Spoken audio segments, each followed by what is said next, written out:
Welcome to Balkans Debrief. I'm Ilva Tare, a resident senior fellow at the Atlantic Council's Europe Centre. In today's episode, we'll address cybersecurity in the Western Balkans, where the growing threat of cyber attacks is impacting critical infrastructure, businesses, and individuals alike. The region's geopolitical position and digital transformation make it particularly vulnerable. To explore the state of cybersecurity and regional cooperation in this area, I'm joined by Dan Ilazi from the Kosovar Centre for Security Studies from Pristina. Thank you for joining us, Dan. Thank you. And Filip Stojanovski, Director of Partnership at Metamorphosis in North Macedonia from Skopje. Welcome to Balkans Debrief, Filip. Thank you. Great to be here. Thank you. What are, in your view, I'll start with an easy overview question. What are the main cyber threats facing the Western Balkans and how do they compare to global trends? Dan, I'll start with you. Well, I think the data shows that the Western Balkans is both a subject of external cyber threats coming from malign countries or countries that seek to exercise malign influence in the region, such as Iran, China, and Russia. I think these are the three main external actors committing cyber attacks in our region. There is then internal, within the Western Balkans, cyber attacks between countries of the region. There were reports of such attacks in the past. And then within the countries of the Western Balkans, that's the third layer, I would say, is the layer when cyber attacks are used, sometimes even against civil society and media, as means of silencing them, especially those who are critical to the government. And we have seen such attacks, for instance, especially prominent in Serbia. But I would say the region is not, in a way, unique in the experience it is having with the cybersecurity. But these would be, in my opinion, the three layers through which the cyber attacks are coming. Filip, what's your view on how do the cyber threats present in the region compare to the global threats? Well, we are part of the world and of Europe, so we share many of the same risks that are also outlined in the documents that are issued by the ENISA, the European Union Agency for Cybersecurity. But in general, what we can see also is that very often the cyber threats in the region are related to the area of disinformation and other foreign malign influences, and are supported also by local actors who exploit these cyber attacks in order to promote anti-democratic positions and to undermine the system at various levels, to undermine democracy, to undermine the functioning of the institutions. And they can be considered, many of the cyber attacks can be considered part of the hybrid war or special warfare that is declared even openly by some of the countries that are interfering in the region. For instance, Russia has declared that all countries in the region, except for Serbia, Bosnia, and Kosovo is an exception because they don't recognize it as a country. They have openly declared that they are enemies, and when they are at war, we know what a modern country does to their enemies. We've seen that even Iran, as a country which is not so visible in our region, has been pointed out as a force behind attacks in Albania on the critical government infrastructure. And we had number of attacks in North Macedonia and elsewhere where state institutions have been targeted with a great loss of personal data of the citizens, so interfering not only on the level of the state but on the level of the citizen life, which had been unresolved. And of course, we also have basically crippling of the daily life with hybrid threats such as fake bomb threats, which are a combination of cyber security because they use, and they're defined as cyber crimes in the legislation because they use computer systems, but they also contain disinformation elements, so intentional spread of fake information, which then disrupts the whole the life of institutions of the cities, from schools to hospitals, leading to risks for basic safety. So this is my question, actually, Dan. What are the sectors that are most vulnerable to these cyber attacks? And how are these attacks advancing political or economical interests or agendas in the region? Well, as a researcher in this area, what we have found is that both the political and economic sector are subject to cyber attacks. Data from the Regional Cooperation Council shows that 1.2 million personal records were exposed to data breaches in the region, and ransomware attacks were increased by 200% over the past 2 years. So sometimes companies pay this ransom from 150,000 to 1 million euros to recover their data. And based on the data from the RCC, it seems 75% of businesses in the Western Balkans have reported phishing attacks in the last year. So the economic or business community is absolutely a subject of attacks and cyber attacks, but also society in general, and I would say politics. In that area, what we have seen and what we are very much concerned of is that the interethnic relations, for instance, especially in Kosovo, have been subject to, as Filip mentioned, disinformation and misinformation, but also using cyber attacks to target particular areas or actors or sectors that are working in promoting reconciliation or normalization of relations between Kosovo and Serbia. So in this context, I think sometimes what we have heard, for instance, from talking to colleagues, is that channels like Telegram, for instance, are used significantly by Russia. Russia has a media presence in our region as well. Both RT and Sputnik, this is Russia Today and Sputnik News, have their offices in Belgrade, and these are utilized to extend influence across the region. And so sometimes these kind of channels of communication are used to promote propaganda, to promote anti-Western sentiments, or to amplify existing messages or news or developments to basically prevent the region from absorbing, in a way, European integration process, to resolve their differences, their disputes. In other words, Russia, I think, invests heavily in our region so that the region is not stable, unpredictable, and where Russia can play a role in a way in where it becomes an actor in stability of the region. Of course, there are countermeasures to this. However, when it comes to cybersecurity, what we've been hearing from experts is that cyber attacks progress so much that any countermeasure sometimes seems to be ineffective in catching up with the new methods. And this is especially true, for instance, with disinformation and misinformation as well in the cyberspace. So we need, I think, a greater, in this aspect, cooperation between media, business community, civil society, and government. So it's not. It needs, in a way, a whole society approach. And I believe not just on a national level, but this should be efforts on a regional level to cooperate and addressing the cyber security threats. Filip, what do you think? What's the level of this cooperation currently? Well, for now, we have one big issue as civil society, and that is the lack of transparency that needs to be tackled in regard to development of these cybersecurity mechanisms and the cases of cybersecurity threats and attacks.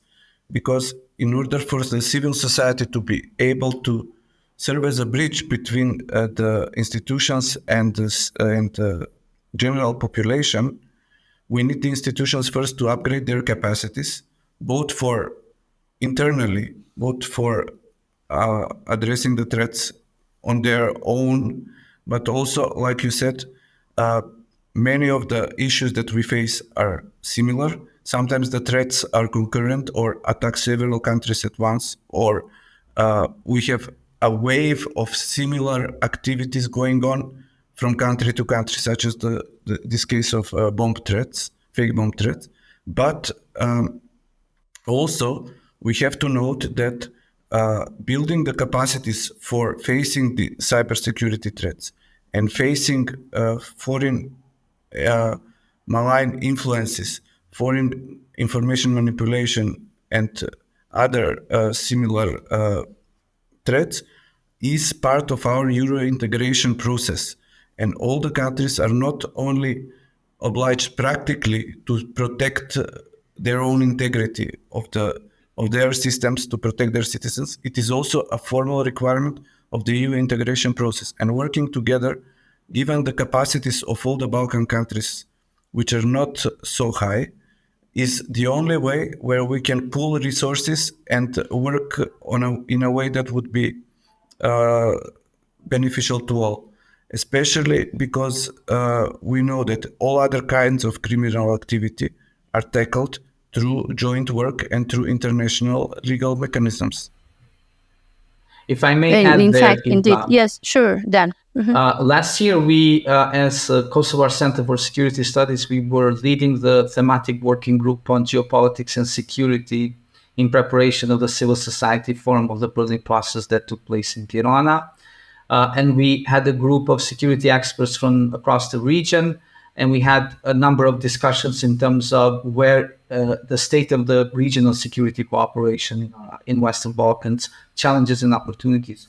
And of course, cyber came out on top of a shared concern, but also an area that everyone would benefit for greater cooperation. However, unfortunately, in order to have greater regional cybersecurity cooperation, that requires also a certain level of trust.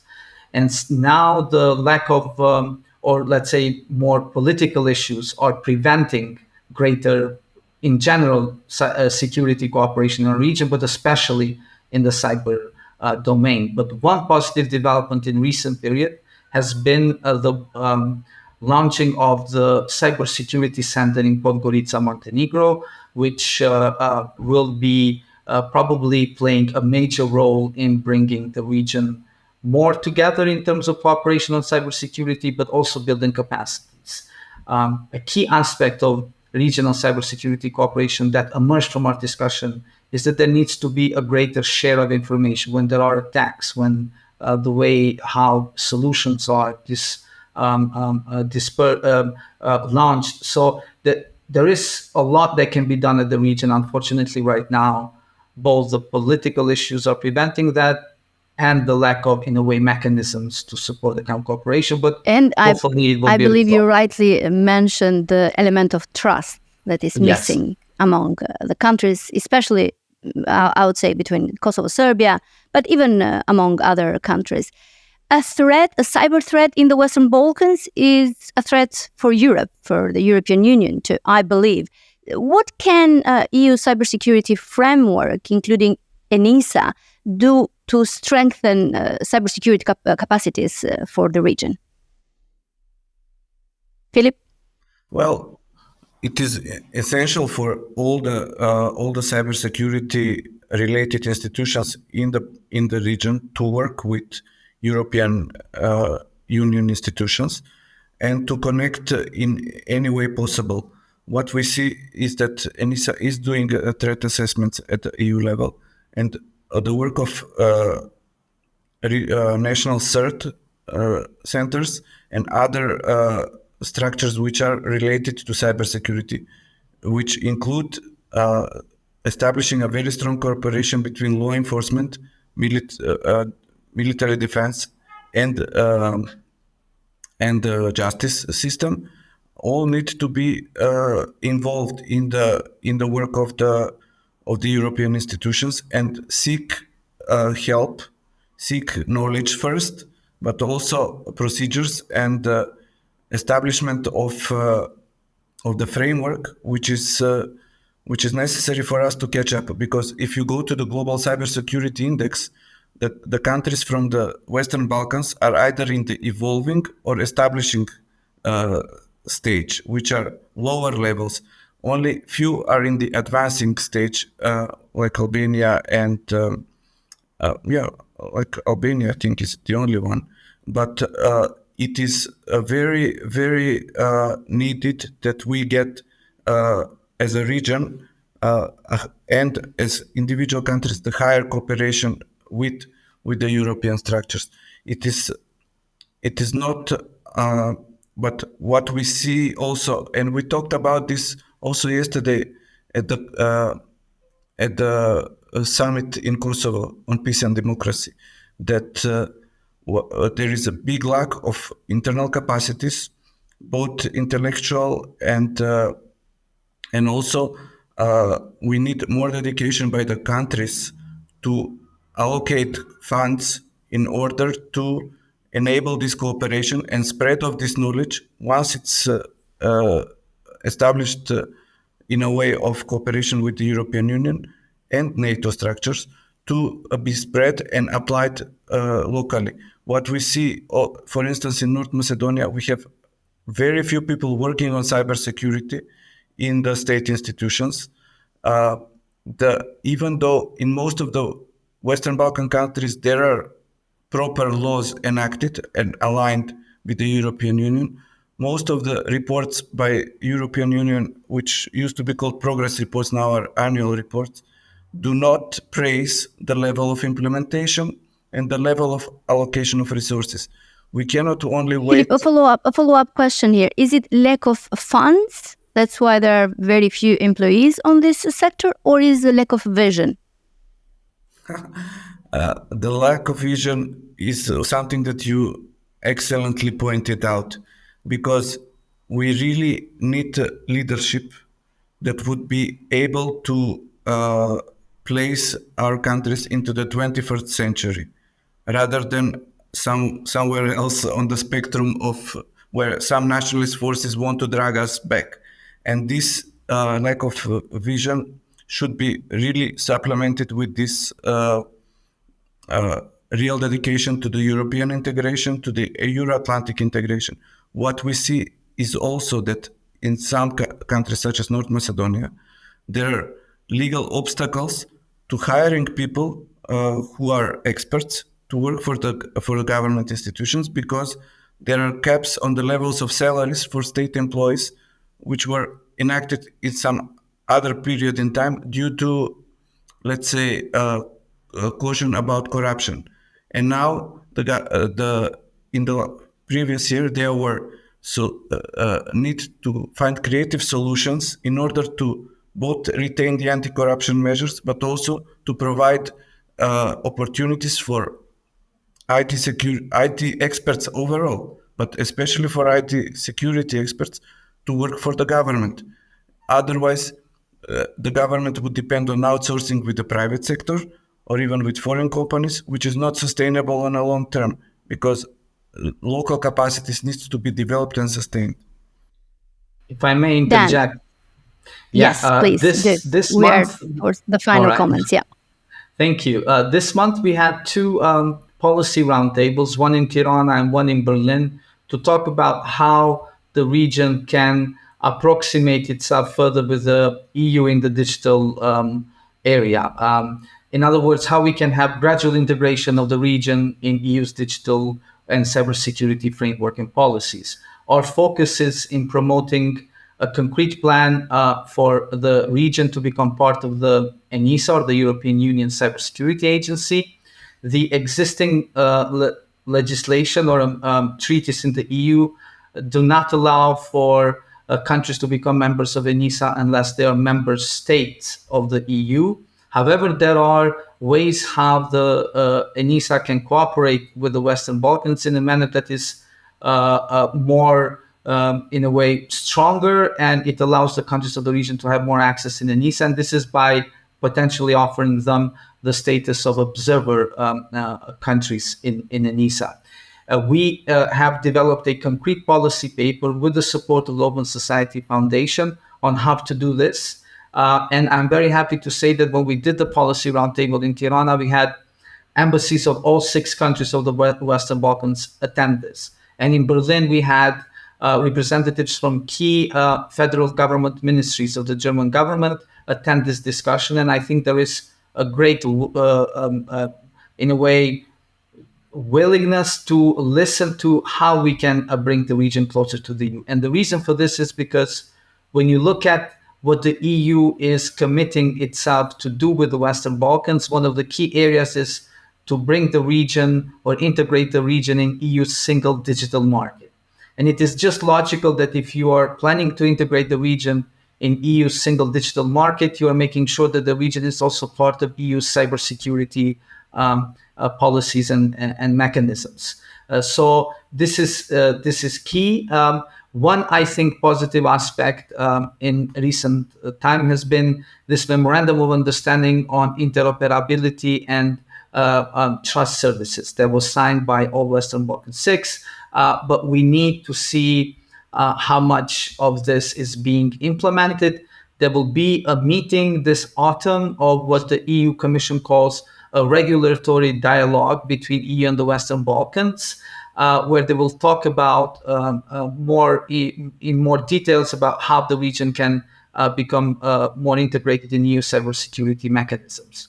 Thank you so much. If I may outline what are the challenges from EU's perspective, is what Filip mentioned. I think brain drain is a major issue.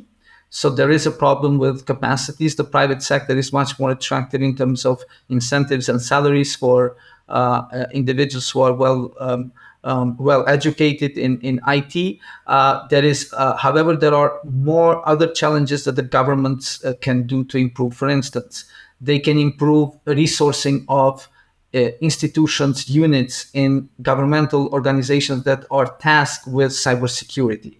We see in many cases that these units, for instance, they are having in their mandate or they're in charge of cybersecurity, but the resources they have, the technology they have is absolutely sometimes incompatible with the mandate they have. It's outdated sometimes technology. There is also a lack of staff in some of these units. So there needs to be a proper resourcing, a proper capacity support for units in governments across the region that deal with cybersecurity, and to think of ways how you can retain the talent in the government when it comes to the IT. Thank you very much, Dan and Filip, for discussing with me such a crucial, critical topic regarding the Western Balkans. We often discuss in this podcast the security concerns that come from the region, but I believe cybersecurity is another threat that should not be ignored. And I'll leave it on a positive note. My take of your comments is that there are some efforts to address the issue, but much more should be done. Thank you so much for joining us. Thank you.